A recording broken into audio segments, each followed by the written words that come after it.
huruf hiragana itu ada beberapa aturan, cukup banyak aturannya. Yang pertama adalah mengenai teng-teng atau dakuteng. Jadi teng-teng atau dakuteng adalah tanda yang seperti tanda petik, ada dua gitu ya, tanda petik. Itu digunakan untuk mengubah bunyi dari beberapa huruf.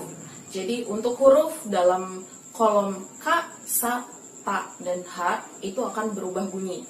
Jadi jika K ditambah dakuteng atau teng-teng akan berubah menjadi Ga. Jadi kaki ku keko akan berubah menjadi ga gi gu keko gitu.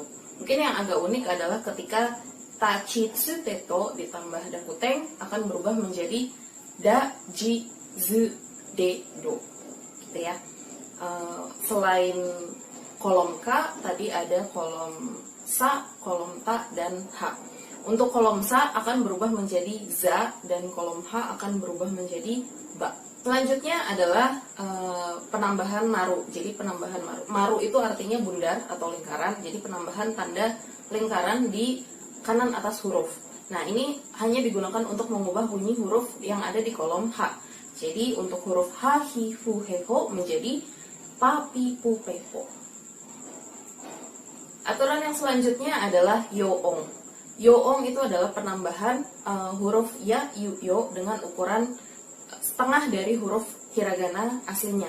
Jadi huruf Ya, Yu, Yo ini dapat ditambahkan ke huruf yang berada dengan bunyi I gitu. Jadi contohnya adalah huruf Ki, Gi, Shi, Ji, Ni, Hi, Bi, Pi, Mi, dan Ri gitu. Jadi untuk huruf-huruf dengan yang berada di kolom I tersebut bisa ditambahkan dengan Ya, Yu, Yo berukuran kecil. Nah, contohnya seperti apa dan fungsinya seperti apa? Misalnya huruf Ki ditambah Yo kecil, maka akan menjadi Kyo. Jadi melebur ya, bukan Kiyo tapi Kyo. Kemudian huruf Ni ditambah Ya kecil akan menjadi Nya, bukan Nia tetapi Nya. Seperti itu. Dan untuk yang lainnya dapat dilihat di modul ya contohnya. Oke, selanjutnya adalah aturan sokuong.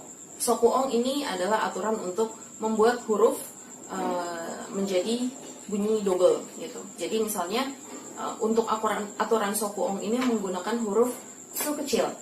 Huruf su seperti ini ya, su kecil.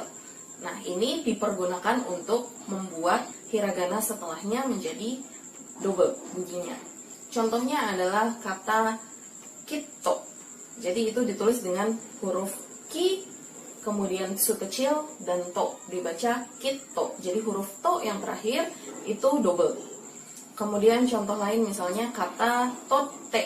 Itu berarti huruf to, su kecil, dan t. Dibaca menjadi tote. Huruf t yang terakhir bunyinya menjadi double.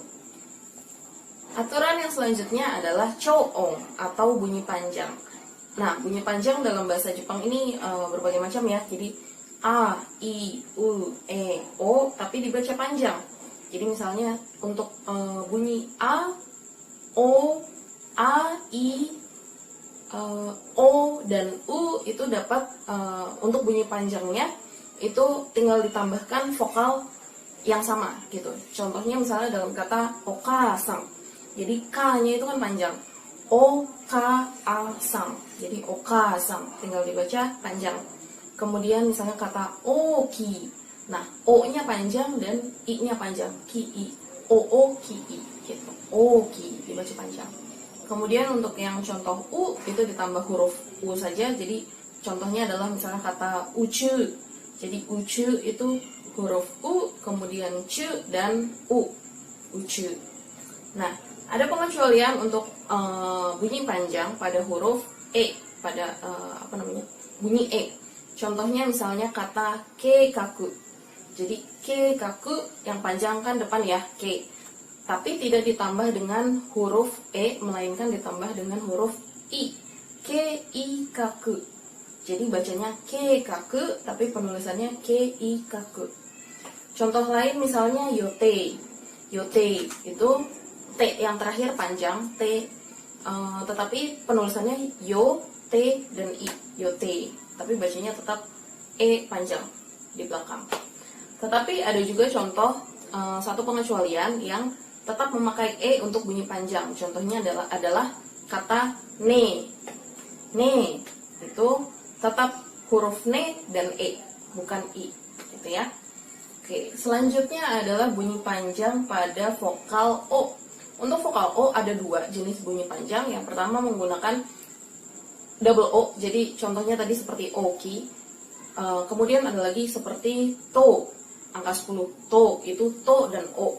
Tapi umumnya untuk bunyi panjang o biasanya menggunakan vokal u di belakang o-nya.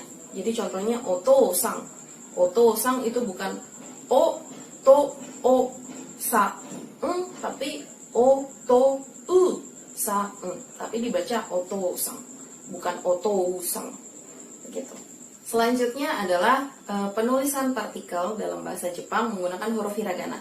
Nah, untuk penulisan partikel tahu ya, jadi untuk membuat kalimat bahasa Jepang diperlukan partikel. Partikel itu contohnya seperti dalam bahasa Indonesia misalnya di, ke, dari, untuk, dan sebagainya. Jadi semacam kata sambung gitu ya. Nah, dalam bahasa Jepang biasanya partikel itu ditulis, ada yang penulisannya berbeda dari cara bacanya. Jadi contohnya untuk partikel wa, bacanya wa, tetapi untuk penulisannya menggunakan hiragana ha. Jadi contohnya watashi wa sensei desu. Jadi untuk penulisan watashi wa sensei desu itu penulisannya adalah watashi ha sensei desu, tetapi bacanya tetap watashi wa sensei desu. Kemudian untuk partikel e yang berarti ke itu ditulis menggunakan hiragana he. Contohnya misalnya gakko e ikimasu. Gakko e ikimasu, pergi ke sekolah. Penulisannya adalah gakko he ikimasu, tetapi bacanya tetap gakko e ikimasu. Yang terakhir yang berbeda adalah partikel o. Partikel o digunakan sebagai penanda objek. Contohnya kabang o kaimasu. Kabang o kaimasu. Kalimat kabang o kaimasu itu ditulis dengan kabang wo kaimasu. Jadi untuk partikel o ditulis dengan hiragana wo. Wakarimasu ka? Oke, untuk latihannya silakan dikerjakan latihan 3 yang ada di modul, yaitu menulis dan membaca hiragana, kemudian ada juga untuk menulis kalimat dalam hiragana. Minasan, gambatte kudasai ne.